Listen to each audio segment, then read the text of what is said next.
এতিয়াহে সময় পালে নৰেন্দ্ৰ মোদীয়ে হিংসাৰ 1.5 বছৰৰ পিছতহে মণিপুৰৰ মুখ্যমন্ত্ৰীক সাক্ষাৎ প্ৰধানমন্ত্ৰী নৰেন্দ্ৰ মোদীৰ বক্তব্যত মণিপুৰৰ ম শব্দটো উচ্চাৰণ কৰিলে উঠত কঁপনি উঠা প্ৰধানমন্ত্ৰী নৰেন্দ্ৰ মোদীয়ে গোপনে দুৱাৰ বন্ধ কৰি সাক্ষাৎ কৰিলে মণিপুৰৰ মুখ্যমন্ত্ৰী এন বীৰেন সিঙক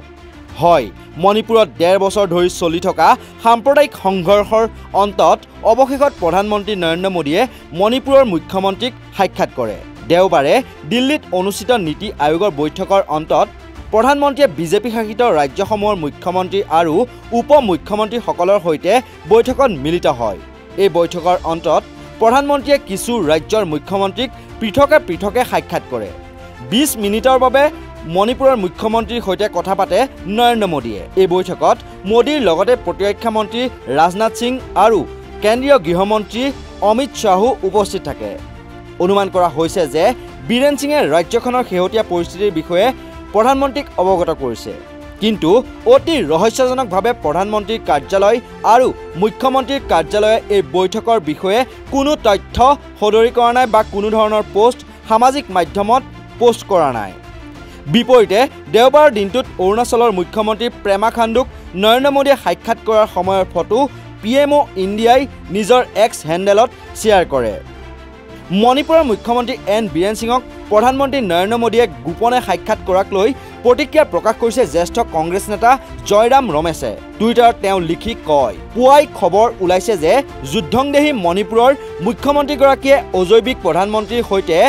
বন্ধ দুৱাৰৰ ভিতৰত চুটি বৈঠকত মিলিত হৈছিল য'ত স্বয়ম্ভু চাণক্য আৰু প্ৰতিৰক্ষা মন্ত্ৰীও উপস্থিত আছিল সাধাৰণতে যেতিয়া এনে বৈঠক অনুষ্ঠিত হয় তেতিয়া এক্সত ফটো পোষ্ট কৰা হয় কিন্তু অতি ৰহস্যজনকভাৱে নৰেন্দ্ৰ মোদীও কৰা নাই আৰু এন বীৰেন সিঙেও কৰা নাই কিয় এই অনিচ্ছা বা অনিহা নে বৈঠকখন প্ৰকৃততে কেতিয়াও হোৱা নাছিল বিপৰীতে অৰুণাচল প্ৰদেশৰ মুখ্যমন্ত্ৰীয়ে অজৈবিক প্ৰধানমন্ত্ৰীক সাক্ষাৎ কৰাৰ ফটোখন পোষ্ট কৰিছে পিএমঅ ইণ্ডিয়াই নিশ্চয়কৈ মণিপুৰৰ ভাতৃঘাতী সংঘৰ্ষৰ 1.5 বছৰ কাল উকলিল বিৰোধী দলপতি ৰাহুল গান্ধী তিনিবাৰকৈ হিংসাজৰ্জৰ মণিপুৰত উপস্থিত হোৱাৰ বিপৰীতে কিন্তু প্ৰধানমন্ত্ৰী নৰেন্দ্ৰ মোদী আজি পৰ্যন্ত মণিপুৰত উপস্থিত হোৱাৰ সাহসন গোটাব নোৱাৰিলে